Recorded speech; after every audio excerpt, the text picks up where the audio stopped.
জাতির যদি রাস্তাঘাট করে দিতে না পারি, জাতির যদি স্কুল কলেজ করে দিতে না পারি, জাতিকে চূড়ান্ত সঠিক ধর্ম দিতে পারবো ইনশাআল্লাহ। ধর্মের ব্যাপারে জাতিকে ফাঁকি দিয়ে পরকাল হারাতে রাজি নই। অতএব কোনো কথা যদি আপনার বিরুদ্ধে চলে যায়, তাৎক্ষণিক উপায়ে আপনি তার বিচার করার চেষ্টা করবেন না। অন্তত 6 মাস দেখবেন যে কথা ঠিক না বেঠিক তদন্ত করে দেখি, তারপরে কথা বলবেন। আমি তো মানুষ, ভুল থাকতেও পারে। বিচারের মাঠে যখন আদম সন্তান উপস্থিত হবে, তখন আল্লাহ তাআলা আসবেন বিচারের মাঠে, এসে বলবেন, ইয়া আদম, আদমের ছেলে মেয়ে শোনো, লা তাইতানি বেকরাবিলার যে খতায়ে সুমা লাকিতানি লা তুশরিক বি শায়া লা তাইতু বেকরাবিহা মাগফিরা। আদমের ছেলে মেয়ে শোনো, আজ তোমরা বিচারের মাঠে উপস্থিত হয়েছো আকাশ জমিন পরিমাণ পাপ নিয়ে। পাপ আর পাপ, তোমাদের পাপে একেবারে আকাশ জমিন পরিপূর্ণ হয়ে আছে। আমি আল্লাহ বলছি, যদি তোমাদের শিরকি পাপ না থাকে, তাহলে আমি আল্লাহ তোমার সব পাপকে ক্ষমা করে দিলাম। ইবনে আদম লাউ বালাগাত যুনুবুকা আনানা সামায়ে, এই আদমের ছেলে মেয়ে শোনো, তোমার যদি পাপ আকাশ জমিন পরিপূর্ণ হয়ে যায়, আর যদি তোমার শিরক না থাকে, আমি তোমাকে ক্ষমা করে দেব। ওয়ালা উবালি, আমি পরোয়া করি না তুমি কত বড় পাপী, আমি পরোয়া করি না তুমি কত বড় পাপী। তোমার পাপ যত আমার ক্ষমা তত, তোমার পাপ যত আমার ক্ষমা তত, তোমার পাপ যত আমার ক্ষমা তত, তোমার পাপ যত আমার ক্ষমা তত, যদি শিরক না থাকে। এটা ফরিদপুর, মানে মাগুরা মানে ফরিদপুর, মানে শীতে পুরো হয়ে আছে, ভর্তি হয়ে আছে। এখানে কত হুজুর আছে তাবিজ লেখে, সুন্দর করে কোরআন মাজিদে তাবিজ লেখে গলায় দিয়ে দিয়েছে, দিয়ে বলছে সব মনের আশা পূর্ণ হবে, মনের আশা পূর্ণ হবে। রাসূল সাল্লাল্লাহু আলাইহি ওয়াসাল্লাম বলতেন, মান তাআল্লাকা তামিমা ফাকাদ আশরাকা, কেউ যদি তাবিজ ঝোলে তাহলে শিরক করলো। আমি বলিনি, আমি অনুবাদক। মুহাম্মদ সাল্লাল্লাহু আলাইহি ওয়াসাল্লাম বলেছেন, আমি একজন অনুবাদক মাত্র। কোনো কথা সহজে উল্টানোর চেষ্টা করবেন না। আমি আব্দুর রাজ্জাক বিন ইউসুফ বলছি, আপনাকে আমি ফাঁকি দিতে আসিনি। জাতির যদি রাস্তাঘাট করে দিতে না পারি, জাতির যদি স্কুল কলেজ করে দিতে না পারি, জাতিকে চূড়ান্ত সঠিক ধর্ম দিতে পারবো ইনশাআল্লাহ। ধর্মের ব্যাপারে জাতিকে ফাঁকি দিয়ে পরকাল হারাতে রাজি নই। অতএব কোনো কথা যদি আপনার বিরুদ্ধে চলে যায়, তাৎক্ষণিক উপায়ে আপনি তার বিচার করার চেষ্টা করবেন না। অন্তত 6 মাস দেখবেন যে কথা ঠিক না বেঠিক তদন্ত করে দেখি, তারপরে কথা বলবেন। আমি তো মানুষ, ভুল থাকতেও পারে, তবে আমার শতবার দেখা আছে। পৃথিবীতে সবচেয়ে বড় পাপ হলো শিরক। আমি শিরকের সিরিয়াল দিতে পারছি না। এদেশে একটা বই পাওয়া যায়, কে বড় ক্ষতিগ্রস্ত, নাম শুনেছেন কোনোদিন? বইয়ের নাম কে বড় ক্ষতিগ্রস্ত। এই বইটাতে শিরকের পাপের সিরিয়াল দেওয়া আছে। খালি দুটা কথা বলে যাচ্ছি, মনে রাখবেন, পৃথিবীতে দুটা পাপ আছে, সেই পাপের নিজস্ব ক্ষমতা আছে, অন্য কোনো পাপের নিজস্ব ক্ষমতা নেই। তাই একটা পাপের নাম শিরক আর একটা পাপের নাম বিদআত। শিরক করলে অতীতের নেকি নষ্ট হয়ে যাবে। এটা আমি বলিনি, আল্লাহ তাআলা বলছেন, আল্লাহ আমাদের নবীকে বলছেন, লাইন আশরাকতা লা ইয়াহবাতান্না আমালুক। মুহাম্মদ সাল্লাল্লাহু আলাইহি ওয়াসাল্লাম, আপনি যদি শিরক করেন তাহলে আপনার আমল বাতিল হবে। আল্লাহ তাআলা বলছেন, ওয়ালাউ আশরাকু লা হাবিতা আনহুম মা কানু ইয়ামালুন, ওরা যদি শিরক করে তাহলে তাদের আমল বাতিল হয়ে যাবে। তাহলে দেখুন, দেখতে হয় কোনটা কোনটা শিরক। জন্ম দিবস শিরক কিনা, দিবস শিরক কিনা, মা দিবস, বাপ দিবস, কত দিবস আছে দেশে। 31 জানুয়ারির 1 তারিখে জেনা করতে হবে, আরো কত দিবস। যে শিক্ষিত মানুষ, আপনি মনে কিছু নিয়েন না, আজকের বৈঠকে অনেক শিক্ষিত মানুষ, অনেক মাস্টার আছেন। আপনার বিদ্যাকে আমি অপমান করতে আসিনি, তবে নিজের বিদ্যা দিয়ে নিজে কাজ নেওয়ার চেষ্টা করবেন। বিচারের মাঠে কিন্তু আপনার কেউ সাথ দেবে না।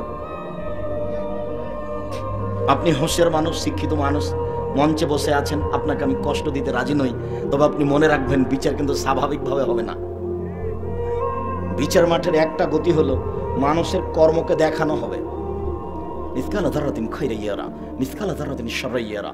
এইভাবে একবারে টিভির পর্দার মতো আপনার পাপকে দেখতে পাবেন, নেকি পাপ দেখতে পাবেন। এই ছেলে, তুমিও দেখতে পাবা, কখন আজকে তুমি তোমার ভাবিকে মোটরসাইকেলে করে নিয়ে আসছো, তাই না? এইটা তুমি ওইভাবে দেখতে পাবা। ওটা আমি বলিনি, এটা আল্লাহ বলছে। কখন তোমার কোন বান্ধবীর সাথে ঘুরেছ ওটা আল্লাহ ঠিক করে রেখেছেন, তোমাকে ওইভাবেই দেখাবেন। তুমি বুঝতে পারছো না বিচারের মাঠ কত কঠিন। দ্বিতীয় পদ্ধতি হচ্ছে, সব লেখা আছে, আরবি পড়তে পারলেও পড়তে পারবেন, না পারলেও পড়তে পারবেন। খাতা দেওয়া হবে আপনার হাতে, আপনি পড়বেন আর বলবেন মালি হাদাল কিতাব লা ইউগাদিরু সাগীরাতান ওয়ালা কাবীরা। কি আশ্চর্য ধরনের বই, জীবনের ছোট কথাও লেখা আছে, বড় কথাও লেখা আছে।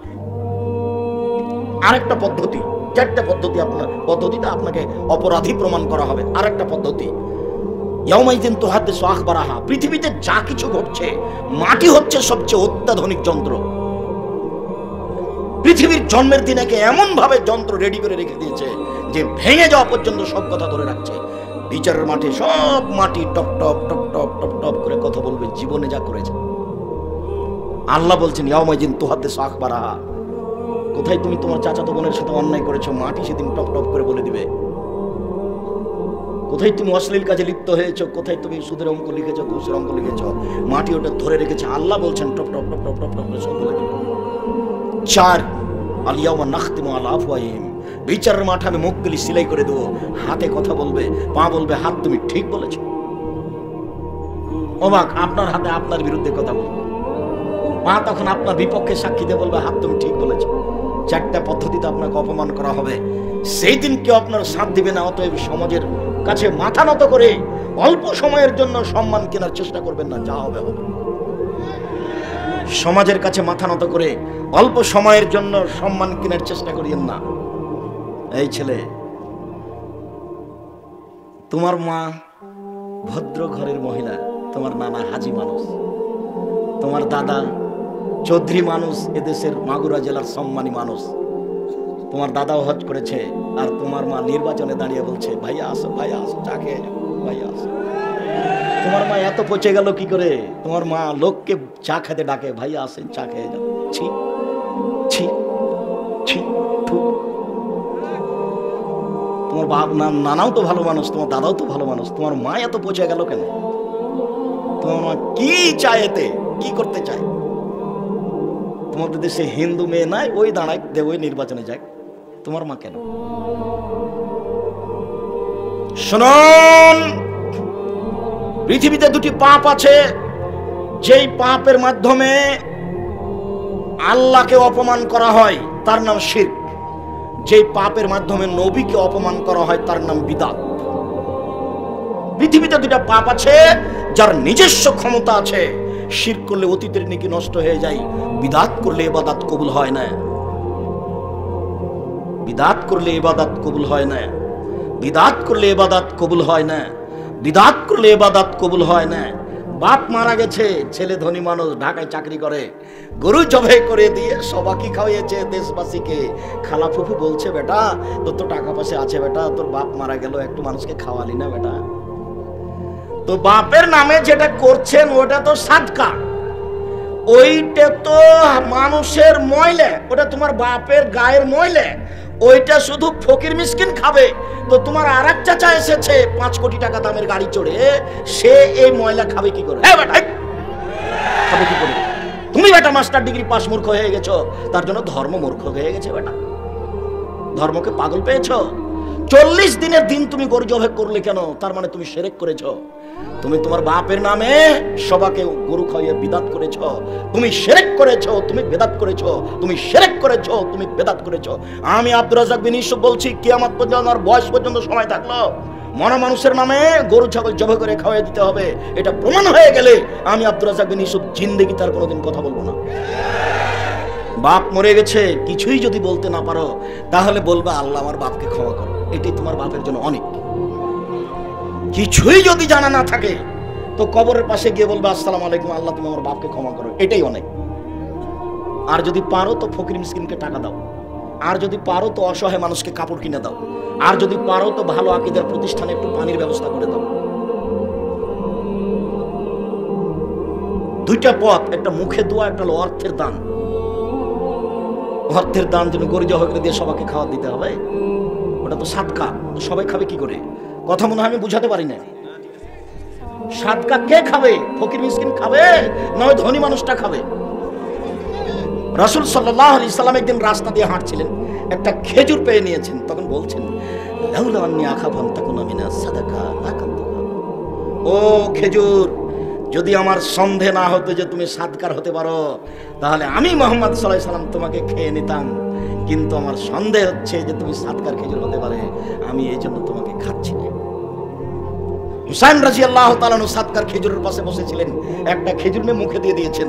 আল্লাহর নবী লাফ দিয়ে উঠে বলছেন, লিয়াদরা কিক কিক, বমন করা হাতে আঙ্গুল মুখের ভিতরে ঢুকিয়ে খেজুর বের করে ফেলছে। তুমি জানো না আমার সারতা? তুমি জানো না ইন্না লানা কোন সাদকা, আমরা সাদকা খাই না। আরে আমি তো খাই না, আমার বংশ খায় না, আমার বংশ তো খায় না। আমাদের বাড়িতে যে কাজ করে সেও খায় না, তার উপরে হারাম। সাদকা হচ্ছে মানুষের ময়লা। আমি মুহাম্মদ সাল্লাল্লাহু আলাইহি ওয়াসাল্লাম সাদকা খায় না, আমার বংশ সাদকা খায় না, আমার বাড়ির কাজের লোকে সাদকা খায় না। সাদকা হচ্ছে মানুষের ময়লা। হুসাইন, তুমি সাদকা মুখে দিলে কেন? তোমার মুখের ভিতরে আঙ্গুল ঢুকিয়ে তোমাকে বমন করে আমি সাদকা বের করে ফেলে দিলাম। হাদিস বুখারী মুসলিম। আর তোমার চাচা 5 কোটি টাকার গাড়িতে চলে এসেছে, তাকে তোমার বাপকে গরু জবাই করে খাওয়াইলে। বেটা পাগল হয়ে গেছে, ধর্ম বোকা হয়ে গেছে। ফরিদপুরে এসে, মাগুরাতে এসে ধর্ম পাগল হয়ে গেছে। সাবধান থাকুন। যা বলছি সেই কথার 19-20 করা অসম্ভব, তবে আমি মানুষ। দীর্ঘ 30 বছর থেকে আমি কোনোদিন অপ্রয়োজনীয় বাক্য বলিনি। দীর্ঘ 30 বছর থেকে আমি কোনোদিন মানুষের কাছে পথ খরচ পাথেও চাইনি।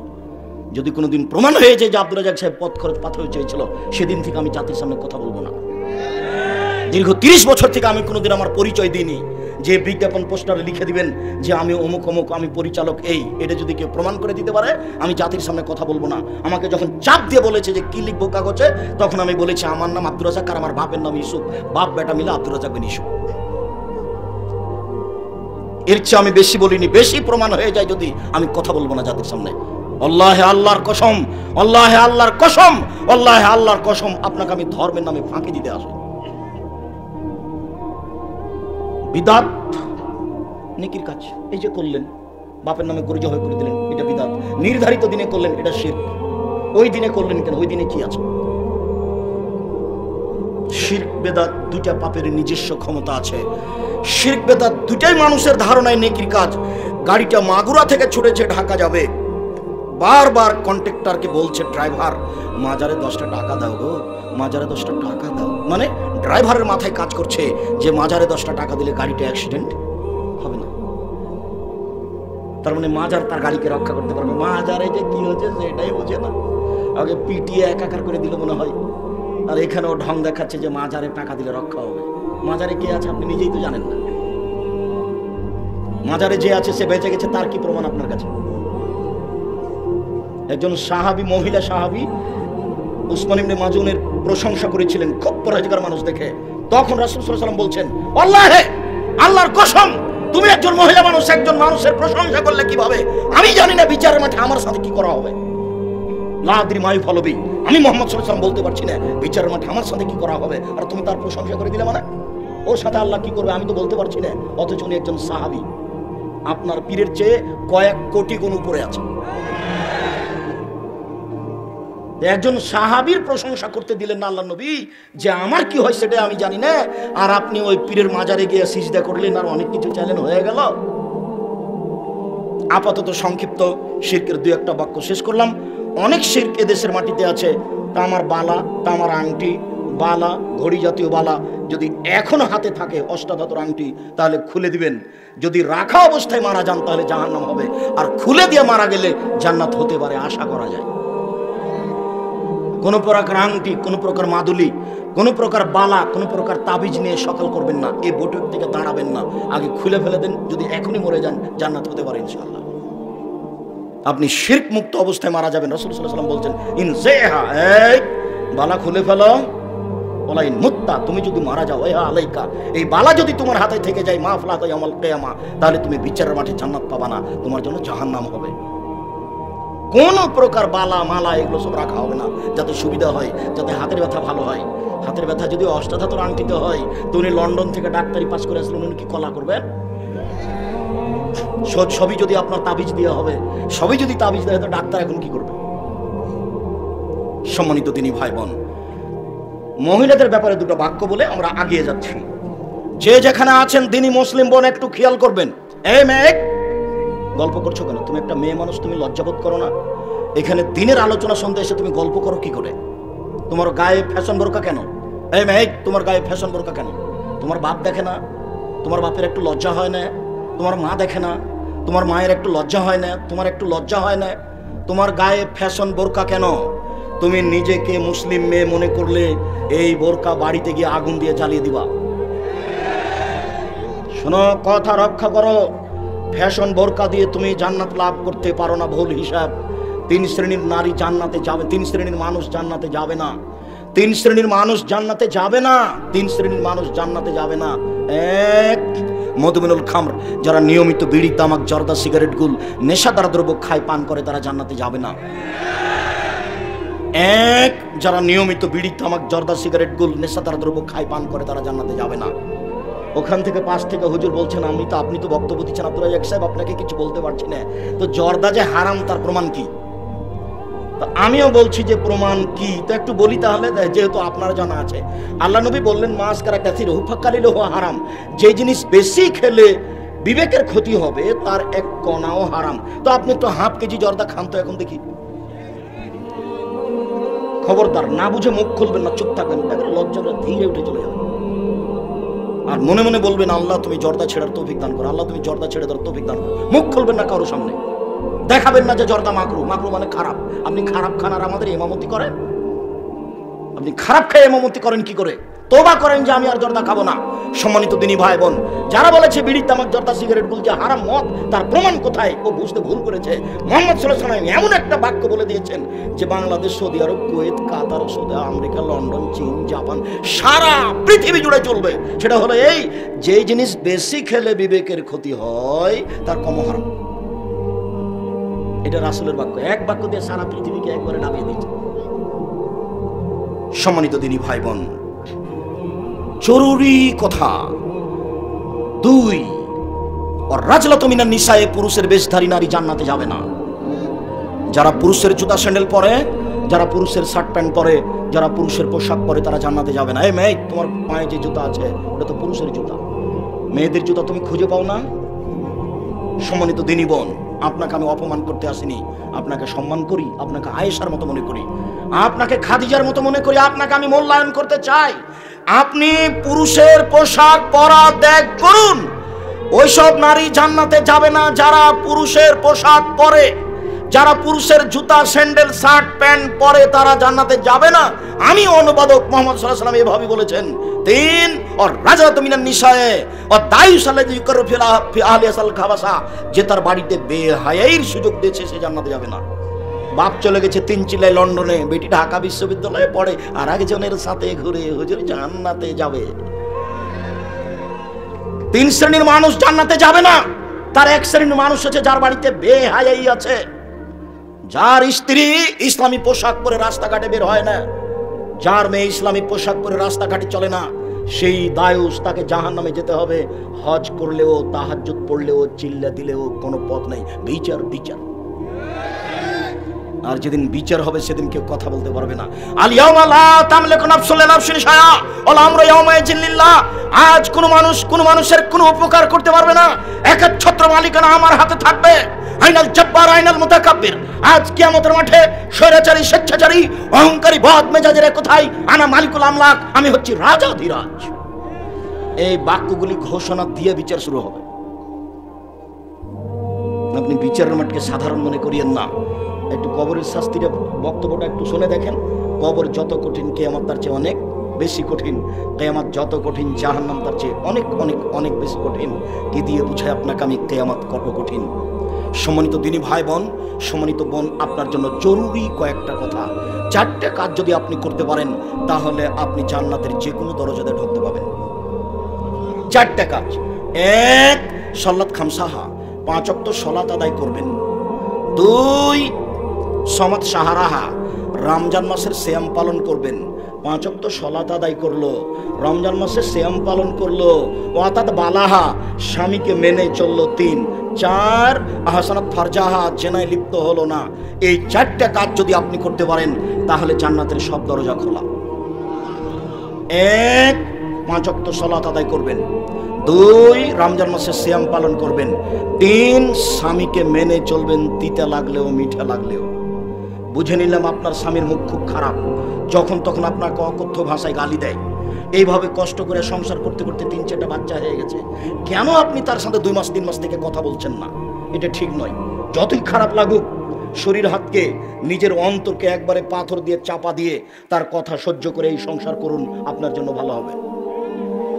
আপনি প্রতিবাদ করেন না, এটা আপনার জন্য ভালো হবে। স্বামীর সাথে কথা বন্ধ করেন, এটা আপনার জন্য ভালো হবে। আপনার স্বামী 1 গ্লাস পানি চাইলো, খুব গালি দিয়েছে, সেই জন্য 1 গ্লাস পানি নিয়ে গিয়ে সামনে থ্যাকপোস করে মুখখান করে, এটা ঠিক হবে না, এটা ঠিক নয়। যদি শেষ পর্যন্ত দেখেন যে এর সাথে চলা যাবে না, বাদ দেন। আপনি খোলাক তালাক করতে পারেন, কোনো সমস্যা নেই। আপনার স্বামী যত বড় চাকরিজীবী হোক, যতই সুন্দর হোক না কেন, আপনাকে ভালো লাগে না, আপনি খোলা তালাক দিয়ে দেন, হাদিস সহিহ। কিন্তু সংসার করলে তাকে মেনেই চলতে হবে, এই কষ্ট মেনে নিয়েই চলতে হবে। আপনি আমার দিনী বোন, যে কোনো মূল্যে তার সাথে কথা বলা বহাল রেখে, তার প্রতিবাদ না করে, তার সব কিছু সহ্য করে মেনে নিয়ে সংসার করার জন্য আমি আব্দুর রাজ্জাক বিন ইউসুফ আমার পক্ষ থেকে আপনার দিনী ভাই হিসাবে আমি আপনাকে অনুরোধ করলাম। আপনি আপনার স্বামীর সাথে কথা বলে জীবিকা নির্বাহ করেন, জান্নাত খোলা আছে। 4, জেনায় লিপ্ত হবেন না। যদি জেনা ঘটে গিয়ে থাকে তাহলে তওবা করেন, ইনশাল্লাহ যে পাপ হয়ে গেছে ওটা নেকিতে পূর্ণ হয়ে যাবে। আর আজ থেকে যদি আপনারা জেনা বন্ধ করতে পারেন, অশ্লীল কাজ বন্ধ করতে পারেন, তাহলে আপনার জন্য জান্নাতুল মাওয়া, ওটা আল্লাহ ঘোষণা দিয়েছেন। আল্লাহ বলেছেন, অনাহার নাফসা আনিল হাওয়া ফাইনাল জান্নাতে হিয়াল মাওয়া। পৃথিবীর মানুষ শুনে রেখো, যারা অশ্লীল কাজকে বন্ধ করতে পারবে, আমি আল্লাহ তাদেরকে জান্নাতুল মাওয়া দিয়ে দিলাম। এটা আল্লাহর ঘোষণা। আপনি যদি আজ থেকে অশ্লীল কাজ বন্ধ করতে পারেন, তাহলে আপনার জন্য জান্নাতুল মাওয়া রেডি হয়ে আছে। এই যুবক, তোমাকে আমি বহুদিন বলেছি তুমি মোবাইলে প্রেমের গল্প করো না। দেখো তোমার ভুল হচ্ছে, দেখো ভুল হচ্ছে, তোমার বংশ অপমান হবে, তোমার বাপ অপমান হবে, তুমি অপমান হবে, তুমি ধ্বংস হয়ে যাবা। মহিলা মানুষই হচ্ছে পুরুষকে ধ্বংস করার মাধ্যম, এ কথা রাসূল সাল্লাল্লাহু আলাইহি ওয়াসাল্লাম বলেছেন। দেখো, আর তুমি জীবনে তার সাথে কথা বলো না, ইনশাআল্লাহ তোমার ফল ভালো হবে। সম্মানিত দিনী বোন, আপনি 4টা কাজ করেন, জান্নাতের সব দরজা খোলা। আর 3টে আল্লাহ রাসূল বলছেন, শহীদ নবীগণ জান্নাতে যাবেন, শহীদ জান্নাতে যাবে, সত্যবাদী জান্নাতে যাবে, মহিলারা জান্নাতে যাবে। সিরিয়াল আপনি 4 নম্বরে আছেন। তবে আপনার ব্যাপারে একটা কথা আছে, স্বামীর সাথে কথা বললে হাসি মুখে বলে, 1। 2, স্বামী আদেশ করলে পালন করে। 3, স্বামী যখন বাড়িতে থাকে না তখন নিজেকে হেফাজতে রাখে, কারোর সাথে মোবাইলে গল্প করে না, দেবর ভাসুরের সাথে গল্প জমায় না, এই বাড়ি ওই বাড়ি চলে যায় না। এই 3টা কাজ করে যে নারী, সে নারী সিরিয়ালে আছে। 1, নবীগণ জান্নাতে যাবেন। 2, শহীদগণ জান্নাতে যাবেন। 3, সত্যবাদীরা জান্নাতে যাবে। 4, মহিলারা জান্নাতে যাবে। মহিলারা কারা? যাদের 3টা গুণ আছে। 1, স্বামীর সাথে কথা বললে হাসি মুখে বলে। 2, স্বামী আদেশ করলে পালন করে। 3, স্বামী যখন বাড়িতে থাকে না তখন নিজেকে গুটিয়ে হেফাজতে রাখে। তাই তো মুহাম্মদ সাল্লাল্লাহু আলাইহি ওয়াসাল্লাম বলছেন, 4টা জিনিস আছে যার সুখময় জীবন তার, 4টা জিনিস আছে যার সুখময় জীবন তার, 4টা জিনিস আছে যার সুখময় জীবন তার। 1, আল মারাতুস সালেহা, ভালো স্ত্রী আপনার মতো। 2, আল জারুস সালেহ, ভালো প্রতিবেশী। প্রতিবেশী ভালো না হলে টিকা যায় না। আপনার ছেলে ভাত খাওয়ার পরে প্লেটে পানি ছিল, এভাবে চালিয়ে দিয়েছে, পানিটা গিয়ে প্রতিবেশীর দেওয়ালে লেগে গেছে, এই যে লেগে গেল। 3, আল মারকাবুল হানি, একটা ভালো গাড়ি। সাইকেলের যদি বারবার চেন পড়ে যায় তাহলে ফেলে চলে যাবে, ভালো গাড়ি। 4, আল বাইতুল ওয়াসি, প্রশস্ত ঘর। অন্তত মেহমান রুমটা বড় করবেন, যাতে করে 5 জন 7 জন একসাথে খেতে পারে। আর আপনার বউকে আপনার মায়ের স্বভাবে ফিরে যেতে হবে। 3টা কাজ করলে জান্নাতে যাবেই, জরুরি। 1, পরস্পর সালাম দিলে। 2, দুস্থ গরিব ফকির মিসকিনকে খেতে দিলে। 3, রাতে তাহাজ্জুদ পড়লে, এরা জান্নাতে যাবেই। তো আপনার স্ত্রীকে আমি আপনার মায়ের স্বভাবে ফিরে যেতে কেন বলছি? আপনারা ছিলেন 10 ভাই বোন, আপনার বাপ মা 12 জন, আপনাদের বাড়িতে ছিল 2 জন কিষান কামলা 14 জন, আর আপনার বাপের স্বভাব ছিল মসজিদ থেকে ফকির ধরে আনা, 2 জন ফকির নিয়ে এসেছে রাতে, 16 জন। এতগুলি মানুষের ভাত রান্না করতেন আপনার মা ঢেঁকিতে ধান ভেঙে, কোনো সমস্যা হয়নি। আর আপনার স্ত্রী যেখানে শুয়ে আছে ওখানে ফ্রিজ আছে, তরি তরকারি আছে, খালি একটু গরম করলেই হয়।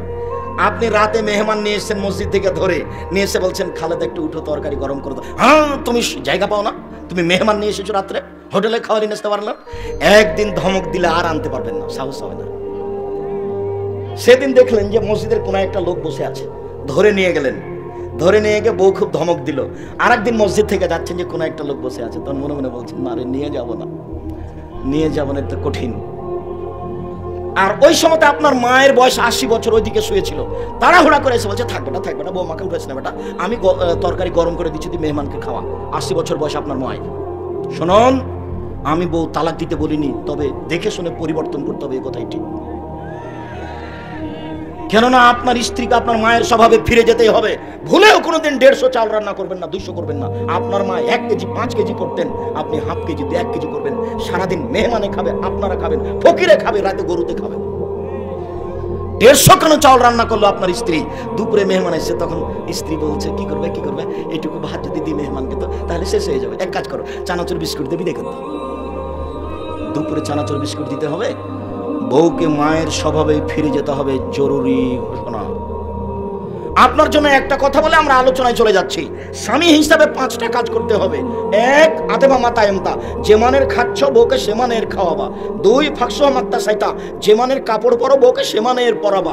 3 অলাতু কাব্যে, বউকে কখনো কটু কথা বলবা না, বউকে মারতে হবে না, বউকে গালি দিতে হবে না, বউকে নিন্দা করতে হবে না। ভুলেও কখনো বলবেন না যে তোমার ঠোঁটটা মোটা। একবার যদি ঠোঁট মোটা বলেন 10 বছর ভালোবাসবে না। ভুলেও কখন বলবেন না যে তোমার রংটা কালো, এগুলো হলো দোষ। কটু কথা বলবেন না কখনো। দিন রাত খালি বলবেন তোমার মতো কোনো মেয়ে দেখি না, প্রশংসা করেন, সারা রাত পা টিপে দেবেন।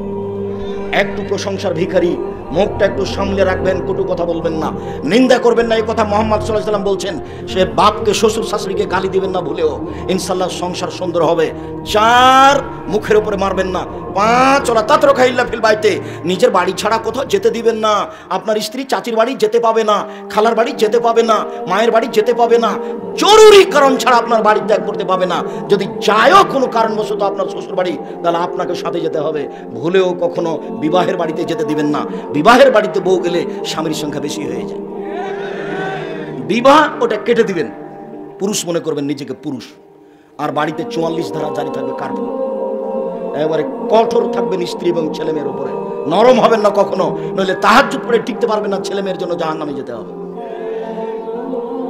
রিক্সাওয়ালা বলছে যে তাড়াতাড়ি বাড়ি চলে যাবো, 7টা বেজে গেল, সন্ধ্যা 7টা। কেন গো? বলে ফখরুদ্দিনের যুগ। রাজশাহী মেডিকেলে একটা কলার ছাল পড়ে নেই, মানুষই নাই তো কলার ছাল কোথায়?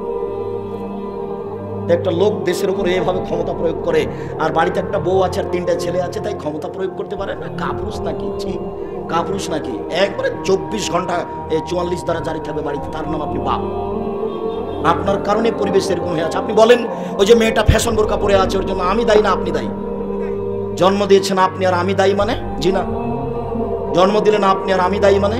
আমার মেয়ে তো এভাবে পরে নেই। জি না। ভুল হিসাব, আপনার কারণে এটা ঘটেছে। আর আপনার স্ত্রী ওর ছোট ভাইয়ের সাথে এসেছে, আপনার ছোট ভাইয়ের সাথে এসেছে, আপনার কারণে এসেছে। আপনি কাপুরুষ, আপনার ভিতরে কোনো পুরুষত্ব বলে কোনো জিনিসই নাই, আপনার গায়ে একটুকু রক্ত নাই, সব বুঝ। এটা ব্যক্তিত্ব থাকতে হবে, পুরুষত্ব থাকতে হবে, ক্ষমতা থাকতে হবে। স্ত্রীর সাথে মিলতে পারে, তার নাম পুরুষত্ব নয়। যে কোনো স্ত্রীর অন্যায় দেখলে গাও জ্বলে উঠে, তার নাম পুরুষ। কেন আপনার এরকম হবে? জরুরি প্রয়োজন ছাড়া আপনার স্ত্রী বাড়ি ত্যাগ করতে পারবে না, তার নাম আপনি পুরুষ। মনে রাখবেন, এই 5টা জিনিস আপনার জন্য, আর 4টে জিনিস আপনার স্ত্রীর জন্য। মহান আল্লাহ বলেন, এই ছেলে, এখানে আমি তাফসির করব আর আপনি বাদাম খাবেন, এইটা আমাকে দেখাবেন না। আমার অনেক পথ আছে, তবু আমি ধৈর্য ধারণ করে আছি আপনার জন্যই। আমি ঢাকা থেকে রাজশাহী গেছি, রাজশাহী থেকে বাগেরহাট গেছি, বাগেরহাট থেকে বরিশাল গেছি, বরিশাল থেকে আপনার এখানে এসে আমি কথা বলছি। দয়া করে আপনি আমাকে কোনো প্রয়োজন দেখায়েন না। পেশাব পায়খানার প্রয়োজন হলে আপনি কিছুক্ষণ অপেক্ষা করুন। আর মুফাসসির তাফসীর করছে আর আপনি বাদাম খাবেন আর উঠবেন আর গল্প করবেন আর চা খেয়ে আসবেন, এরকম ঢং দয়া করে আমাকে দেখাবেন না। আপনি একটু ধৈর্যের পরিচয় দিবেন। মনে করেন না যে ধৈর্য ঘোড়ার ডিম। ধৈর্য মানুষই ধরতে পারে, মানুষকে ধৈর্য ধারণ করতে হবে। বক্তৃতার জগৎ মানে কেশা কাহিনী, বক্তৃতার জগৎ মানে বাদাম খাওয়া, বক্তৃতার জগৎ মানে ইউসুফ জুলেখার কাহিনী। যার কারণে মানুষের স্বভাব এরকম হয়ে গেছে। আমি কথা বলছি, আপনি চায়ের দোকানে চা খাচ্ছেন কি করে? এখনই চা খেতে হবে? চা খাওয়ার সময় এখনই আপনার জন্য হলো? আজকে জিলাপি কিনতে হবে, আজকে হাট বাজার করতে হবে। এরকম মেলা বসিয়ে কি করবেন? পরকাল সবার যাবে, বিচারের মাঠ খুব কঠিন। সম্মানিত দিনী ভাই বোন, মহান আল্লাহ বলেন ফাসাল্লি লিরাব্বিক, মুহাম্মদ আপনি আল্লাহকে সন্তুষ্ট করার জন্য সালাত আদায় করুন। মহান আল্লাহ বলেন ওয়াকিমুস সালাত লিযিকরি, মুহাম্মদ আপনি আমাকে ডাকার জন্য সালাত আদায় করুন। মহান আল্লাহ বলেন হাফিজু আলাস সালাওয়াত ওয়াস সালাতুল উস্তা, পৃথিবীর মানুষ তোমরা 5 ওয়াক্ত সালাত আদায় করো, বিশেষভাবে আসরের সালাত। আমি নামাজ বলি না, সালাত বলি। নামাজ ফার্সিতে অনুবাদ করা আছে, আর নামের কোনোদিন পরিবর্তন হয় না। নামাজ বলতে হবে না, বলতে হবে সালাত। রোজা বলতে হবে না, বলতে হবে সিয়াম। দোজক বলতে হবে না, বলতে হবে জাহান্নাম। বেহেশত বলতে হবে না, বলতে হবে জান্নাত। শুনুন, খোদা বলতে হবে না, বলতে হবে আল্লাহ। আল্লাহ শব্দ কোরআনেও আছে, হাদিসেও আছে। খোদা শব্দ কোরআনেও নেই, হাদিসেও নেই। জান্নাত শব্দ হাদিসেও আছে, কোরআনেও আছে। বেহেশত শব্দ কোরআনেও নেই, হাদিসেও নেই। জাহান্নাম শব্দ কোরআনেও আছে, হাদিসেও আছে। দোজক শব্দ কোরআনেও নেই, হাদিসেও নেই। সিয়াম শব্দ কোরআনেও আছে, হাদিসেও আছে। রোজা শব্দ কোরআনে নয়, হাদিসেও নেই। সালাত শব্দ কোরআনেও আছে, হাদিসেও আছে। নামাজ শব্দ কোরআনে নয়, হাদিসে নেই। এমনিতেই চলছে গায়ের জোরে, হুজুর চালাচ্ছেন, আর নামের পরিবর্তন হয় না। একে বলা হয় নাউন, নাম। কোরআন মাজিদ বাংলাতে কোরআন, উর্দুতে কোরআন, ইংরেজিতে কোরআন। নামের পরিবর্তন হয় না। তো নামের পরিবর্তন হলো কি করে? ওই যে বেদাতিরা, মুশরিকরা ইরানে পরিবর্তন করেছে। ওই ইরান থেকে ঘুরতে ঘুরতে পাক ভারতে এসেছে। তো যারা ইসলাম ধর্ম নিয়ে এসেছেন তারা তরিকাপন্থী, তারা চিশতি, যার কারণে নাম পরিবর্তন হয়ে আছে। আর এদেশে রাজত্ব চলেছে তরিকাপন্থীদের। যারা মোগল, তারা ফার্সি ভাষার লোক ছিল, 750 বছর তাদের ক্ষমতা চলেছে। তারা চলে গেলে এদেশে ক্ষমতা থেকে ইংরেজদের 190 বছর, তারা চলে গেলে এদেশে ক্ষমতা প্রয়োগ করেছে পাকিস্তান থেকে এসে শিয়া, মিস্টার জিন্নাহ শিয়া, মিস্টার লিয়াকত আলী শিয়া, নবাব সিরাজউদ্দৌলা শিয়া। যার কারণে এদেশে শিয়াদের প্রভাব আছে। সবার কাছে তো বিকৃত ধর্ম, আপনি ঠিক পাবেন কোথায়? লেখক বই লিখেছে কি করলে কি হয়, কি করলে ছাই হয়, কিছুই হয় না। কোথায় কোথায় বইয়ের হাত লাগালে বউ বলে তালাক হয়ে যায়। এটা হলো বই, বই লেখা। কেমন যে ধর্ম হয়ে গেল দুনিয়াতে হুজুরের জন্য। আজকে যদি আপনি মিথ্যা বক্তব্য নোট করেন হুজুরের, তাহলে জাল হাদিস হবে কয়েক লক্ষ। আগে থেকে জাল হাদিস বানানো আছে প্রায় 3 লক্ষ। আপনি যে একটা হাদিস মুখস্থ করেছিলেন, উতলুবুল ইলম ওয়ালাউ কানা বিসিন, শিক্ষার যদি চীন যেতে হয় তবুও যাও, এটা রাসূলের কথা না, এটা মিথ্যা কথা। হুব্বুল ওয়াতান মিনাল ঈমান, দেশকে ভালোবাসতে ঈমানের অঙ্গ, এটা রাসূলের কথা না, এটা মিথ্যা কথা। আদম আলাইহিস সালাম ভারত থেকে হজ করতে গেছেন 60,000 বার, তাহলে 60,000 বছর বয়স। না হলে 60,000 বছর 60,000 বার হজ করবেন কি করে? এটা সব অহেতুক কথা। সম্মানিত দ্বীনি ভাই বোন, আল্লাহ তাআলা সালাত আদায় করার জন্য আদেশ করেন। ওযু করে সালাত আদায় করতে হয়। পানি নেই, তায়াম্মুম করে সালাত আদায় করতে হবে। মাটি নেই, বিনা ওযুতে বিনা তায়াম্মুমে সালাত আদায় করতে হবে। কেবলার দিকে মুখ করে সালাত আদায় করতে হয়। কেবলা বোঝা যায় না, কেবলা ছাড়াই সালাত আদায় করতে হবে। দাঁড়িয়ে সালাত আদায় করতে হয়, দাঁড়িয়ে থাকা যায় না। বসে থেকে সালাত আদায় করতে হবে, বসে থাকা যায় না। শুয়ে থেকে সালাত আদায় করতে হবে। শত্রুরা তাড়া দিয়েছে, দৌড়িয়ে চলে যাচ্ছেন, এই দৌড়ানো অবস্থাতেই সালাত আদায় করতে হবে। গাড়িতে উঠে আছেন, শিকল ধরে আছেন, মানুষে ভিড়ে ঠেলে ঠেল মানে না, এই সময় সালাত আদায় করতে হবে। পরিষ্কার কাপড় পরে সালাত আদায় করতে হয়। পরিষ্কার কাপড় নেই, যেই কাপড়ে পেশাব পায়খানা লেগে আছে ওই কাপড় পরেই সালাত আদায় করতে হবে। পরিষ্কার অপরিষ্কার কোনো কাপড়ই নেই, কারণবশত আপনি উলঙ্গ হয়ে আছেন, এই উলঙ্গ অবস্থাতে নামাজ পড়তে হবে, পড়তেই হবে। তাই আমি বলেছি, আফগানিস্তানে, ইরাকে, মুসলিম দেশে মার্কিন সৈন্য ঢোকে, মুসলিম মহিলাদেরকে উলঙ্গ করে তাদের চোখের সামনে হাঁটতে বলে।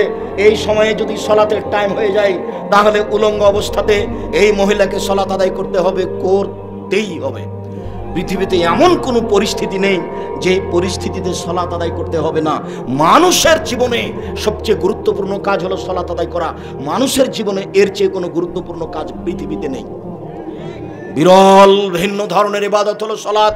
সালাত এমন একটা ইবাদত যার উপরে নির্ভর করে অন্যান্য ইবাদত। সালাত এমন একটা ইবাদত যার উপরে নির্ভর করে অন্যান্য ইবাদত। আব্দুর রাজ্জাক সাহেব বলেছেন যে ইবাদতের সবচেয়ে দামি ইবাদত সিয়াম। আব্দুর রাজ্জাক সাহেব বলেছেন সিয়াম রোজা থাকলে আল্লাহ খুব বেশি সন্তুষ্ট হন, সবচেয়ে দামি ইবাদত। এ কথা ঠিক, তবে যদি সালাত না থাকে তাহলে সিয়ামকে এভাবে কেটে দিবেন, এটা বাতিল। ইবাদতের জগতে সবচেয়ে শক্তিশালী পাওয়ারফুল ইবাদত হলো দান। দানের চেয়ে শক্তিশালী ক্ষমতাধর ইবাদত পৃথিবীতে নেই। আপনি যদি দান করেন তাহলে আল্লাহর রাগ মিটে যাবে, আল্লাহ আপনাকে জাহান্নামে দিবেন সিদ্ধান্ত নিয়ে আছেন।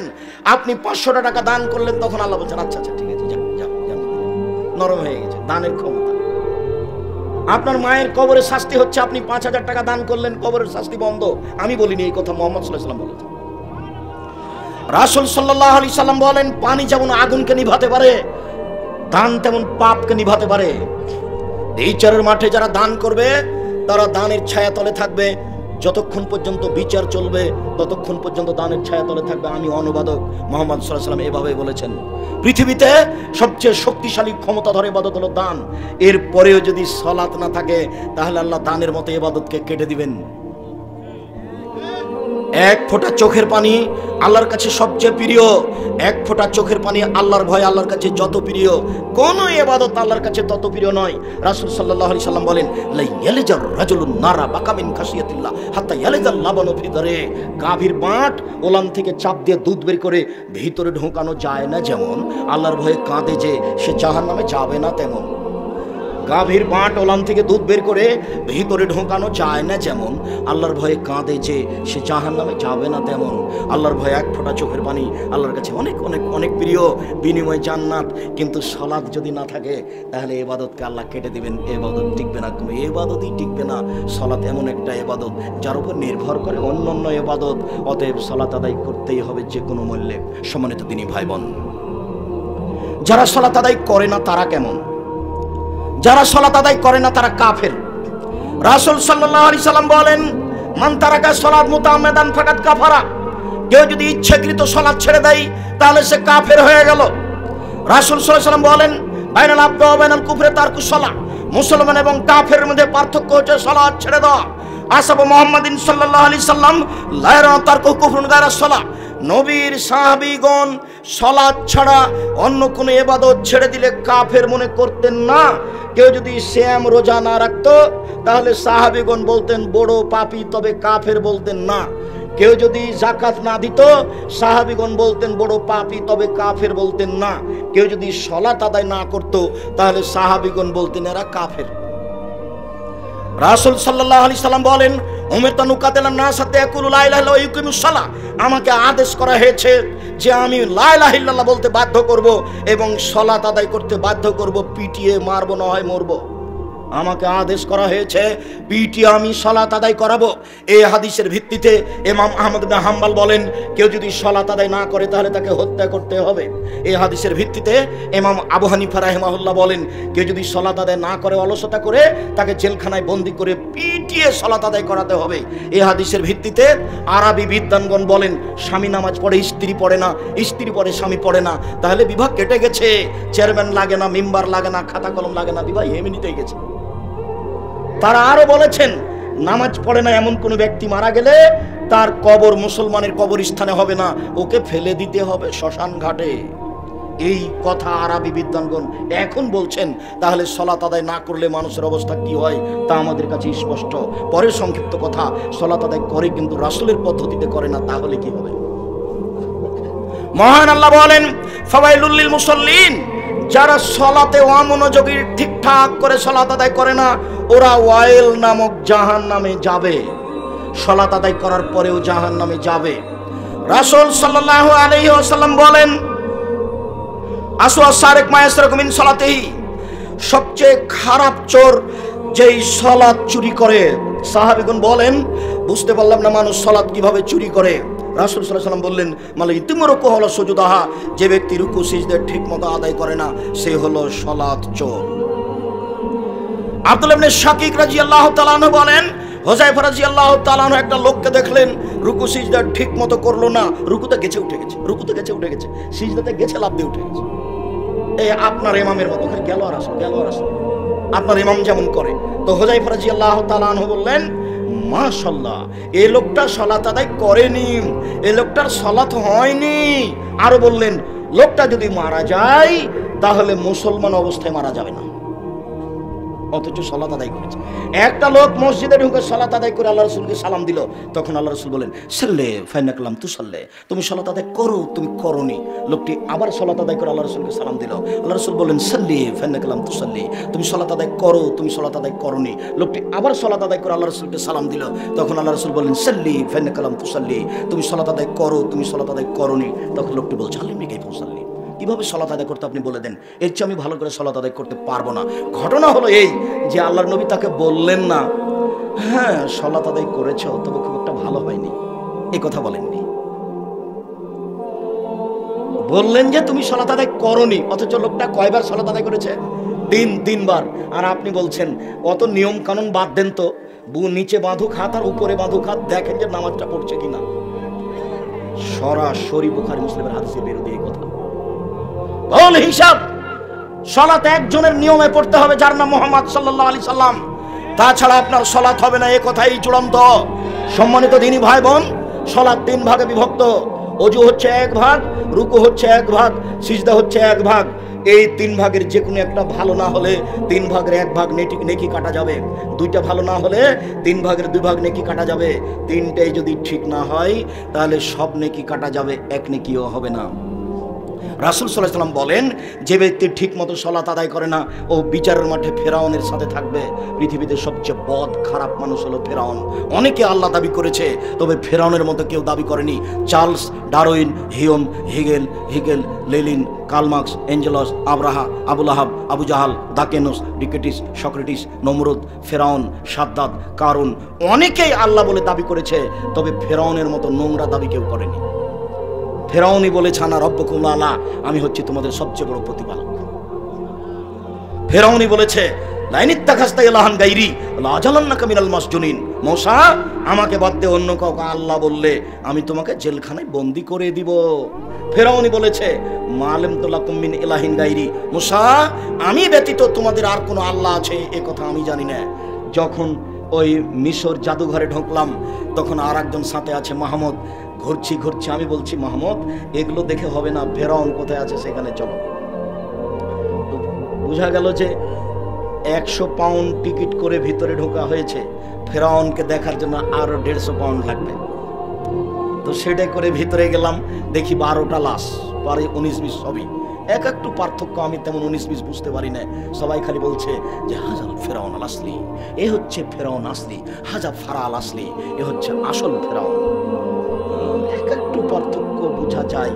মাথার নিচটা মনে হচ্ছে চুল এখনো আছে, সাদা চুলের মতো মনে হচ্ছে, আর হাতগুলি কুষ্ঠ হওয়া, রোগ হওয়া, ধবল কুষ্ঠ হওয়ার মতো মনে হচ্ছে, বাকিগুলি কালো হয়ে আছে। 12টা লাশ আছে মমি করা, পার্থক্য তেমন বোঝা যায় না, সবই পড়ায় 19-20। এ হচ্ছে ফেরাউন, সবচেয়ে বদ মানুষ ফেরাউন। আমি সালাত আদায় করলাম, ঠিক মতো করলাম না, তার জন্য ফেরাউনের সাথে থাকতে হবে। এর চেয়ে দুঃখজনক কি হতে পারে? সম্মানিত দ্বীনী ভাই বোন, রাসূলের পদ্ধতিতে সালাত আদায় করতে হবে, এ কথাই ঠিক। আল্লাহ রাসূল বলেন, সাল্লু কামা রাআইতুমুনি উসাল্লি, পৃথিবীর মানুষ আমি যেভাবে সালাত আদায় করছি সেভাবে সালাত আদায় করো। একটু আল্লাহু আকবার বলে সালাত আরম্ভ করবেন। আল্লাহু আকবার বলার পূর্বে পেশাব পায়খানার কাজ থাকলে সেরে আসেন।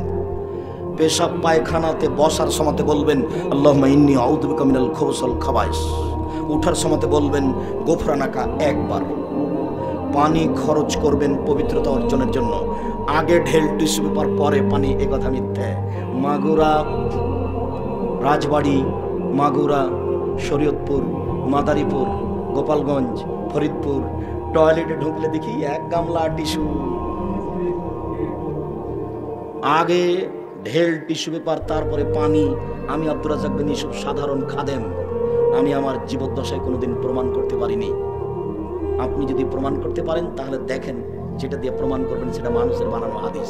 পানি দিয়ে পবিত্রতা অর্জন করতে হবে। পায়খানা হাতে লেগে গেছে, তাই তো নবী মাটিতে মাজতে বললেন, আপনি সাবান দিয়ে মাজবেন। যদি এমনি ধুয়ে নেন ভালো করে, যদি কিছু দেখা না যায় তবু বুঝতে হবে জীবাণু আছে। মাটি দিয়ে বা সাবান দিয়ে মেজে নিতে হবে, তাহলে হাতটা পবিত্র হবে। পানি নেই তখন ঢেল দিয়ে শুকোবার, এটাই ঠিক। আবার ঢেল নিয়ে 40 কদম হাঁটতে হবে, এটা নোংরামি। খক খক করে কাশতে হবে, এটা বেহায়াই। পায়ের উপরে পা উঠাতে হবে, এটা নোংরামি। আচ্ছা, আপনি না হয় করলেন, আপনার বউ? ধর্ম কি পাগল হয়ে গেছে? আপনি আমার কথায় কষ্ট নিয়েন না, শরীর তো এরকম নয়। যে আপনাকে বলেছে সে আপনাকে বিপদে ফেলেছে। পেশাব পায়খানা শেষ হয়ে গেছে, পানি খরচ করে পবিত্রতা অর্জন করে নেন, হাত মাজে নেন। আপনার এরপরে যদি পেশাব চলে আসে কোনো সমস্যা নেই। অজু যখন করবেন, অজু শেষে একটু হাতে পানি নিয়ে লজ্জাস্থান সামনাসামনি কাপড়ের উপরে ছিটিয়ে দিবেন। সম্মানিত দিনই ভাবেন, এদিকে দেখেন, এই চলে। অজু শেষে তুমি হাতে পানি নিয়ে লজ্জাস্থান সামনাসামনি ছিটিয়ে দিবা, বাস পবিত্র হয়ে গেছে। আর তুমি যে মনে করছো 40 কদম, 3 ঘন্টা পরে তুমি যদি ঢেল টিস্যু পেপার ফেলো তবু মনে হবে যে পেশাব আসলো। তুমি বেকায়দায় পড়েছো, ধর্মকে তুমি বিপাকে ফেলেছো। ধর্ম বিপাকে পড়েনি, তুমি বিপদে পড়েছো। তুমি আর কোনোদিন পবিত্র হতে পারবে না। সহজ পথ অবলম্বন করো, পানি দিয়ে পবিত্রতা অর্জন করো, বাস কাহিনী শেষ। যদি পেশাব মনে হয়, পানি অজু শেষে পানি ছিটিয়ে দেবো, পবিত্র হয়ে যাবো। এই কথা মুহাম্মদ সাল্লাল্লাহু আলাইহি সাল্লাম বলেন। কত সহজ পথ। আল্লাহু আকবার বলে সালাত আরম্ভ করবেন, এভাবে করবেন না। যারা আপনারা দিনী বোন দেখতে পাচ্ছেন না, তারা কণ্ঠের দিকে খেয়াল করবেন। যারা আপনারা দাঁড়িয়ে আছেন দেখতে পাচ্ছেন না, আমি তো এখন আপনাদেরকে বলতে পারি না, জায়গার ব্যবস্থা তারা করতে পারবে না। অতএব আমার কণ্ঠের দিকে লক্ষ্য করেন। আল্লাহু আকবার বলার সময়তে থুতনির কাছে নিয়ে আসবেন না, আল্লাহু আকবার এরকম করবেন না। আল্লাহু আকবার এরকম করবেন না। আল্লাহু আকবার এরকম করবেন না। কাঁধ সামনাসামনি, আল্লাহু আকবার। এই যে কাঁধ সামনাসামনি বা কানের লতি সামনাসামনি, আল্লাহু আকবার একটু উঁচু। হাতের আঙ্গুলগুলি জমা জমা থাকবে, হাতের তালু কেবলামুখী থাকবে, কাঁধ সামনাসামনি থাকবে। থুতনির নিচে নিয়ে আসবেন না, আল্লাহু আকবার। কান ধরবেন না, আল্লাহু আকবার এরকম করবেন না। কানের লতিতে ঠেকাবেন না, আল্লাহু আকবার। ডান হাত বাম হাতের কবজির উপরে রাখেন, তারপর বুকের উপরে রাখেন। হাদিস 3টি সহি, 4টি সহি। নাভির নিচে রাখেন 3টি জয়ীফ হাদিস। কিভাবে আমল করবেন সেটা আপনার ব্যাপার। এবার বুকে হাত বেঁধে আপনি বলুন, আল্লাহুম্মা বা'id বাইনি ওয়া বাইনা খাতায়ায়া কামা বা'adta বাইনাল মাশরিক ওয়াল মাগরিব। আল্লাহুম্মা নাক্কিনি মিনাল খাতায়া কামা ইয়ানক্কা সাবুল আবিজ মিনাদ দানাস। আল্লাহুম্মা আগসিল খাতায়ায়া বিল মাই ওয়াস সালজি ওয়াল বারাদ। হে আল্লাহ, তুমি আমাকে আর আমার পাপকে অত দূরত্বে করো, পূর্ব পশ্চিমকে তুমি যত দূরত্বে করেছো, আল্লাহ তুমি আমার পাপকে ধুয়ে পরিষ্কার করে দাও, যেমন ভাবে সাদা কাপড়কে ময়লা থেকে ধুয়ে পরিষ্কার করা হয়। আল্লাহ তুমি আমার পাপকে বরফ দিয়ে ধুয়ে দাও, তুমি আমার পাপকে তুষার দিয়ে ধুয়ে দাও। এই কথা বলার পরে আপনি বলুন, আউযু বিল্লাহি মিনাশ শাইতানির রাজিম, বিসমিল্লাহির রহমানির রহিম।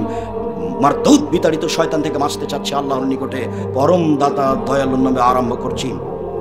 আলহামদুলিল্লাহি রাব্বিল আলামিন। বিশ্বজগতের প্রতিপালকের প্রশংসা। আর রহমানির রহিম, তিনি হচ্ছেন পরম দাতা দয়ালু। মালিকে ইয়াউমিদ্দিন, তিনি হচ্ছেন বিচার দিনের মালিক। ইয়াকা না'বুদু, একমাত্র তোমার ইবাদত করি। ওয়া ইয়াকা নাস্তাঈন, একমাত্র তোমার কাছে সাহায্য চাই। ইহদিনাস সিরাতাল মুস্তাকিম, তুমি আমাকে সোজা পথ দেখাও। সিরাতাল লাযিনা আনআমতা আলাইহিম, ওই পথ তুমি দেখাবে যাদের প্রতি দয়া করেছো, যাদের ভালোবেসেছো। গায়রিল মাগদুবি আলাইহিম ওয়ালাদ-দাল্লিন, ওদের পথ দেখায়ো না যাদের প্রতি তুমি রাগ করেছো, যারা পথ ভ্রান্ত পথে গেছে তাদের পথ দেখায়ো না। আমিন। দীর্ঘ সময় ধরে তোমার দরবারে যে প্রার্থনা করলাম সেটা তুমি কবুল কর। জগতে সবচেয়ে দামি দোয়া, দুয়ার জগতে সূরা ফাতিহার চেয়ে দামি দোয়া পৃথিবীতে নেই। পৃথিবীতে বিরল, ব্যতিক্রম, ভিন্ন ধরনের দোয়া হচ্ছে সূরা ফাতিহা। দোয়া করলে আগে প্রশংসা করতে হয়, তাহলে দোয়া কবুল হয়। তাই তো একটা লোক আল্লাহ রাসূলের সামনে দোয়া করলো এভাবে বলে, কি বলে? আল্লাহুম্মা ইন্নী আসআলুকা বিআন্নাকা আনতাল্লাহ লা ইলাহা ইল্লা আনতাল আহাদুস সামাদুল্লাযী লাম ইয়ালিদ ওয়া লাম ইউলাদ ওয়া লাম ইয়াকুল লাহু কুফুয়ান আহাদ। আমি তোমার কাছে সাহায্য চাচ্ছি এই জন্য যে তুমি আল্লাহ, তুমি ছাড়া কোনো মাবুদ নেই, তুমি একক, তুমি নিরপেক্ষ মুখাপেক্ষীহীন। লাম ইয়ালিদ, তুমি কাউকে জন্ম দেননি। আলাম ইউলাদ, তুমি কারো থেকে জন্ম নেওনি। আলাম ইয়াকুল লাহু কুফুয়ান আহাদ, তোমার সমকক্ষ কেউ নেই। এইটা বলে যখন লোকটা দোয়া করলো, তখন আল্লাহ রাসূল বলছেন দা বিসমিল আযম। লোকটা ইসমে আজম দিয়ে দোয়া করেছে, লোকটা ইসমে আজম দিয়ে দোয়া করেছে। এই ইসমে আজম দিয়ে দোয়া করলে যা বলে সেটা দিয়ে দেওয়া হয়, যা চাই সেটা মেনে নেওয়া হয়, যা চাই সেটা দিয়ে দেওয়া হয়, যে কথা বলে সেটা মেনে নেওয়া হয়। ইসমে আজম দিয়ে দোয়া করলে যা চাই তা দিয়ে দেওয়া হয়, যেটা বলা হয় সেটা মেনে নেওয়া হয়। কেন? এখানে আল্লাহর প্রশংসা আছে। প্রশংসা হলে খুব খুশি, আলহামদুলিল্লাহ, খুব খুশি, খালি প্রশংসা প্রিয়, প্রশংসা করেন, খুব খুশি। আফজালু যিকরে, আফজালু দুআ আলহামদুলিল্লাহ, সবচেয়ে দামি দোয়া হলো আলহামদুলিল্লাহ। দেখেছেন সবচেয়ে দামি দোয়া কি? আলহামদুলিল্লাহ। কেন এত দামি? ওর প্রশংসা হয়ে যান। সূরা ইখলাস 3 বার পড়লে কোরআন মাজিদ পড়ার সমান নেকি হয়। কেন? ওখানে সূরা ইখলাসে হজের কথা নেই, সূরা ইখলাসে সালাতের কথা নেই, সূরা ইখলাসে চুরির বিধান নেই, সূরা ইখলাসে অন্য কোনো বিধান নেই। কুল আল্লাহু আহাদ এই সূরাতে শুধুমাত্র আল্লাহর একাত্মতা বর্ণনা করা হয়েছে, ওতে উনি খুশি। তাই খুশি হয়ে কি ঘোষণা করে দিয়েছেন? পৃথিবীর মানুষ, তোমরা যদি সূরা ইখলাস পড়ো তাহলে 3 বার পড়ো, তাহলে একবার কোরআন মাজিদ পড়ার সমান নেকি হবে। আয়াতুল কুরসি কেন? আয়াতুল কুরসিতে আল্লাহর ক্ষমতা বলা আছে, সেই জন্য ক্ষমতা বললে খুব খুশি হয়ে যায়। তাই তো আমি শুরু করলাম, সমস্ত প্রশংসা তোমার, আর রহমান রাহিম, পরম দাতা দয়ালু তুমি, মালিক ইয়াউমিদ্দিন, বিচার দিনের মালিক তুমি। এখনো নিজের জন্য কিছু করিনি। ইয়াকা নাবুদু, একমাত্র তোমারই ইবাদত করি। ওয়া ইয়াকা নাস্তাইন, একমাত্র তোমার নিকটে সাহায্য চাই। তুমি আমার একটা কথা শোনো, তুমি আমার একটা কথা শোনো, তুমি আমার একটা কথা শোনো। ইহদিনাস সিরাতাল মুস্তাকিম, তুমি আমাকে সোজা পথ দেখাও, সরল পথ দেখাও। ওরা বলে এই পথে আসো, ওরা বলে এই পথে আসো, ওরা বলে দেওয়ানবাগি করো, ওরা বলে ফুরফুরা শরীফ, ওরা বলে আরো কিছু, ওরা বলে আটরসি, ওরা বলে মাঝ ভান্ডারে। আমি কোন পথে যাই? তুমি আমাকে সোজা পথ দেখাও। তুমি আমার একটা কথা শোনো, সমস্ত প্রশংসা তোমার, পরম দাতা দয়ালু তুমি, বিচার দিনের মালিক তুমি, একমাত্র তোমারই ইবাদত করি, একমাত্র তোমার কাছে সাহায্য চাই। তুমি আমার একটা কথা শোনো, তুমি আমার একটা কথা শোনো, তুমি আমার একটা কথা শোনো। ইহদিনাস সিরাতাল মুস্তাকিম, তুমি আমাকে সোজা পথ দেখাও। গায়রিল মাগদুবি আলাইহিম ওয়ালাদ-দাল্লিন, ওদের পথ দেখায় না যাদের খারাপ বেসেছো, ওদের পথ দেখায় না যারা ভ্রান্ত হয়েছে। আমিন। দীর্ঘ সময় ধরে তোমার দরবারে যে কথাটা বললাম, তুমি কথাটা মেনে নাও। এই জন্য একাই থাকলেও সূরা ফাতিহা পড়তে হবে, জামাতে থাকলেও সূরা ফাতিহা পড়তে হবে, জোরে কেরাত হলে সূরা ফাতিহা পড়তে হবে, আস্তে কেরাত হলে সূরা ফাতিহা পড়তে হবে। আপনাকে আমি আদেশ করিনি, বললাম মাত্র। পালন করবেন না করবেন সেটা আপনার ব্যাপার। পরকাল ঠেকে যে এটা আমি চাইনি। আমার জীবনে কোনোদিন আমি কোনো মাযহাবকে নিয়ে আলোচনা করিনি। যখন আমাকে জিজ্ঞাসা করা হয়েছে যে মাযহাব মানা কেমন, তখন আমি বলেছি, বিচারের মাঠে যদি ইমাম আবু হানিফা রাহিমাহুল্লাহকে আল্লাহ বলেন যে আবু হানিফা তুমি কি কাউকে তোমাকে মানতে বলেছিলে, তখন যদি ইমাম আবু হানিফা রাহিমাহুল্লাহ বলেন না না না না না আমি কাউকে মানতে বলিনি, আমি কাউকে মানতে বলিনি, তাহলে আপনার কি হবে? আমি উত্তর এইটা দিয়েছি, আপনি আপনারটা করেন, আপনাকে আমি নিষেধ করিনি। মাগুরা বাড়ি আপনি তো করবেন, এটাই স্বাভাবিক। আপনাকে আমি উপেক্ষাও করিনি, আপনাকে আমি অপমানও করিনি, আপনাকে আমি নিন্দাও করিনি। আমি বললাম যে দুয়ার জগতের সবচেয়ে দামি দোয়া কি? সূরা ফাতিহা। বিরল দোয়া হলো সূরা ফাতিহা। বিসমিল্লাহির রহমানির রহিম। পরম দাতা দয়ালুর নামে আরম্ভ করছি। কুল আল্লাহু আহাদ, হে নবী আপনি বলুন আল্লাহু এক, আল্লাহু সামাদ, তিনি নিরপেক্ষ মুখাপেক্ষীহীন, লাম ইয়ালিদ, তিনি কাউকে জন্ম দেননি, ওয়া লাম ইউলাদ, তিনি কারো থেকে জন্ম নেননি, ওয়া লাম ইয়াকুল লাহু কুফুয়ান আহাদ, তার সমকক্ষ কেউ নেই। আল্লাহু আকবার বলে হাতটা খুলে দিবেন, ওই পর্যন্ত উঠাবেন। বুখারী, মুসলিম, আবু দাউদ, নাসাই, তিরমিজি, ইবনে মাজাহ, বাইহাকী, তারমিজি, দাইলামি, দারিকুতনি, ইবনে হিব্বান, সুবনা আওয়ানা, মুসাদ্দাক, হাকিম, মুসনাদ, বাজ্জার, মুসনাদ আহমদ, 14 হাদিস গ্রন্থ আছে। প্রায় 400 জন সাহাবী থেকে এই হাদিস আছে। আপনি উঠাবেন না উঠাবেন তার আপনার ব্যাপার। এইভাবে উঠিয়ে আল্লাহু আকবার বলে হাতটা উঠিয়ে ছেড়ে দিয়ে রুকুতে যাবেন। আমার দিকে চেয়ে থাকেন। রুকুতে যাবেন তখন পিঠটা একবার লম্বা হয়ে থাকবে, লম্বা হয়ে থাকবে, মাথা উঁচুও হবে না নিচুও হবে না, পিঠের হাতটা সোজা হয়ে থাকবে, মধ্যেখানে এরকম বাঁকা হবে না, আর আঙ্গুলগুলো খুলে খুলে হাঁটুকে চেপে ধরে থাকবেন। এরকম মাথা করবেন না উপর দিকে, মাথা একটু নিচু করবেন না, পিঠের উপরে গিলাস রাখলে যেন গিলাস থেকে যায়, এভাবে সোজা করে রাখবেন পিঠটাকে। আর কোমর থেকে সামনের জন্য হাতের উপরে থাকবে। আপনি বলবেন সুবহান রাব্বিল আযীম, সুবহান রাব্বিল আযীম, যতবার ইচ্ছে আপনি বলুন। সুবহান কুদ্দুসুন রব্বুল মালায়েকাতুর, তুমি পাক, তুমি পবিত্র, তুমি ফেরেশতার প্রতিপালক, তুমি জিবরাইলের প্রতিপালক। আপনি বলতে পারেন সুবহানাকা আল্লাহুম্মা রাব্বানা ওয়া বিহামদিকা আল্লাহুম্মা গফিরলি, হে আল্লাহ তোমার প্রশংসা সহকারে তোমার পবিত্রতা বর্ণনা করছি, তুমি আমাকে ক্ষমা করো। আপনি বলতে পারেন সুবহানাজিল জাবরুতি ওয়াল মালাকুতি ওয়াল কিবরি ওয়াল আজমা, যতবার ইচ্ছা আপনি বলতে থাকেন, যতবার ইচ্ছে। আপনি যখন ইমাম আছেন তখন বেশিক্ষণ থাকবেন না, আর যখন আপনি একাই পড়ছেন তখন সূরা বাকারা পড়ার সমান থাকে না, আপনার ব্যাপার। এবার আপনি বলতে বলতে এবার উঠে আসেন সামি আল্লাহু লিমান হামিদা, একবারে সোজা হয়ে দাঁড়িয়ে থাকবেন, সোজা হয়ে হাতে পর্যন্ত উঠিয়ে ছেড়ে দিবেন, দিয়ে বলতে থাকবেন রব্বানা লাকাল হামদ হামদান কাসীরান তাইয়িবান মুবারাকান ফি। আমার প্রতিপালকের প্রশংসা, খুব তার প্রশংসা, মঙ্গলময় তার প্রশংসা, মিলা সামাওয়াতে আকাশ পরিমাণ প্রশংসা, মিলা লার্জ জমিন পরিমাণ প্রশংসা, মিলা মা বাইনাহুমা আকাশ জমিনের মধ্যে যে ফাঁকা আছে সেই পরিমাণ প্রশংসা, মিলা মা শাইতা মিন শাইইন বাদ। এরপরে তুমি যত চাও তত তোমার প্রশংসা, তুমি যে কত চাও তা তো জানি না, যত চাও তত। দাঁড়িয়ে দাঁড়িয়ে বলার পরে এবার আপনি সিজদায় চলেন, এক খেয়ালে একবারে পাথরের মতো সোজা হয়ে দাঁড়িয়ে থাকবেন। চট করে আপনি সিজদায় যাবেন না, গেলে সালাত হবে না। এবার সিজদায় চলেন। উমির তানাসুদ আলা সাবাতে আযাম, আমাকে 7 হাড়ের উপরে সিজদা করতে আদেশ করা হয়েছে। নাক কপাল 1, 2 হাত 3, 2 হাঁটু 5, 2 পায়ের বৃদ্ধাঙ্গুল 7, এই 7 হাড়ের উপরে সিজদা করতে বলা হয়েছে। এতদিন যেভাবে কপাল রাখছিলেন, আজ থেকে তার চেয়ে অন্তত 10 আঙ্গুল আগে রাখবেন, যাতে করে পিঠের হাড়টা কি হয়, একবারে সোজা হয়ে থাকে। আর পা দুটি জমা করে রাখবেন। ওই যে হুজুর বলেছে ডান পায়ের বৃদ্ধাঙ্গুল নড়ানো যাবে না, নড়ানো যাবে, কথাই ঠিক। আয়েশা রাদিয়াল্লাহু তাআলা আনহা বলেন ফাকাতু রাসূলুল্লাহ সাল্লাল্লাহু আলাইহি ওয়াসাল্লাম লাইলাতান, একদা আমি রাতে দেখি বিছানা আল্লাহ রাসূল নেই, কোথায় কোথায় কোথায় কোথায় নেই। ফালতামাস্তু, খুঁজে দেখলাম ফাওয়াকাত ইয়াদি আলা বাতনে কাদামাইহি, আমার হাতটা গিয়ে রাসূলের 2 পায়ের পেটের উপরে পড়েছে। দেখি পা দুটি খাড়ো হয়ে আছে, আমার হাতটা রাসূলের 2 পায়ের পেটের উপরে পড়েছে। পায়ের পেট হলো এইটা, হাঁটার সময় যেটা মাটিতে লাগে না, বুঝা গেল? আমার হাতটা, একটা হাত রাসূলের 2 পায়ের পেটের উপরে পড়েছে।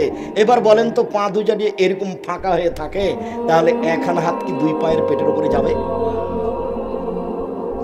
দেখি তিনি বলছেন আল্লাহুম্মা ইন্নী আউযু বিরিদাকা মিন সাখাতিকা ওয়া আউযু বিকা মিন সাখাতিকা ওয়া মুআফাতিকা মিন উকুবাতিকা ওয়া আউযু বিকা মিনকা লা উসি সানান আলাইকা আনতা কামা আসনাইতা আলা নাফসিক।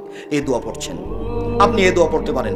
নইলে আপনি পড়তে পারেন আল্লাহুম্মা আগফির লি যামবি কুল্লাহু দিক্কাহু জুল্লাহু আলা ওয়া আখিরা ওয়া নানতু ওয়াসিররা। হে আল্লাহ, তুমি আমার আগের পাপ, পরের পাপ, ছোট পাপ, বড় পাপ, প্রকাশ্য পাপ, অপ্রকাশ্য পাপ, জীবনে যত পাপ করেছি তুমি সব ক্ষমা করে দাও। যতবার ইচ্ছা বলবেন। নইলে আপনি বলতে পারেন সুবহুন কুদ্দুসুন রব্বুল মালাইকাতুর রূহ। নইলে আপনি বলতে পারেন সুবহানাকা আল্লাহুম্মা রাব্বানা ওয়া বিহামদিকা আল্লাহুম্মা আগফিরলি। নইলে আপনি বলতে পারেন সুবহান রাব্বিল আলা। একটু এই ছেলে, কারো গায়ে হাত দিয়ে আছো নাকি? রেডি হও, জরুরি কথা আছে। সিজদার সময় আপনার বুক উরু থেকে পৃথক হয়ে থাকবে, হাত দুটি কানের পাশে থাকবে, কোনয় দুটি এভাবে উঠিয়ে রাখবেন। আল্লাহর নবী মহিলাদের জন্য ভিন্ন সালাতের কথা বলেননি। মাগুরা, রাজবাড়ি, ফরিদপুর, শরীয়তপুর, মাদারীপুর, গোপালগঞ্জ, আমার অনুমান শতকরা 95 জন মহিলা সিজদা করার সময়তে হাতি যেমন মাটির উপরে পড়ে যায়, তেমনি একবারে পড়ে গিয়ে এইভাবে আঁটো সাঁটো হয়ে সিজদা করে। এই সিজদার প্রমাণ আমি আব্দুর রাজ্জাক বিন ইউসুফ দিতে পারবো না। এটাই সহিহ হাদিস। পুরুষ যেভাবে সিজদা করে মহিলাকে ভাবে সিজদা করতে হবে, যাতে করে বুকের নিচ দিয়ে ছাগলের বাচ্চা পার হয়ে যেতে পারে। হাদিস সহিহ। আল্লাহ রাসূল বলছেন ছাগলের বাচ্চা যেন বুকের নিচ দিয়ে পার হয়ে যেতে পারে। চাপায় নবাবগঞ্জ রাজশাহীতে মহিলা বৈঠকে মহিলা বলছে, বুবু নামাজে যখন দাঁড়াবা বুবু, তখন 2 পায়ের গোড়ালির মধ্যে জমা রাখিও বুবু, ফাঁকা রাখিও না। নামাজে যখন দাঁড়াবা বুবু, তখন 2 পায়ের গোড়ালি জমা করিও, ফাঁকা করিও না। যদি 2 পায়ের গোড়ালি ফাঁকা রাখো বুবু, তাহলে লজ্জা স্থানের যোগাযোগ বুবু মাটির সাথে হবে, মাটি অভিশাপ করবে। বুবুর সব কথাই নাকি বুখারীতে আছে। বুবু যখন সিজদায় যাবা বুবু, হাতি যেমন মাটিতে পড়ে যায়, তেমন একবার মাটিতে পড়ে গিয়ে আঁটো সাঁটো হয়ে সিজদা করিও বুবু। বুককে উরু থেকে পৃথক করিও না। বুককে যদি উরু থেকে পৃথক করো বুবু, তাহলে স্তন ঝুলন্ত থাকবে বুবু, পর্দার ব্যাঘাত ঘটবে। বুবুর সব কথাই নাকি বুখারীতে আছে। ব্লাউজ পরে আছে, শাড়ি গায়ে দিয়ে আছে, ঘরে পড়ছে, চাদর গায়ে আছে, কোথায় পর্দার ব্যাঘাত ঘটবে বলেন তো? এইভাবে মহিলা বৈঠকের বক্তব্য আপনাকে শোনালাম। এইভাবে জানি না আপনার কি হবে, আপনার স্ত্রীর কি হবে, আপনার বৌমার কি হবে। আপনার এবং আপনার স্ত্রীর সালাতের মধ্যে কোনো পার্থক্য আমি আব্দুর রাজ্জাক বিন ইউসুফ 30 বছরের তদন্ত আমি কোনোদিন বের করতে পারিনি। যদিও একটা হাদিস আছে যে বুকসে উরুর সাথে লাগিয়ে এভাবে সিধে করতে হবে, ওগুলো সব জাল, মানুষের বানানো। প্রায় 3 লক্ষ জাল জয়ীফাদ এসেছে, তার মধ্যে এটা একটা। তার মধ্যে উঁচু করার সময় ঘাড় মাসা করা একটা হলো জাল হাদিস, মানুষের বানানো। সালাম ফেরার পরে মাথায় হাত দিতে হবে, এটা কোনো হাদিস নেই, দুনিয়াতে এমনিতেই চলছে।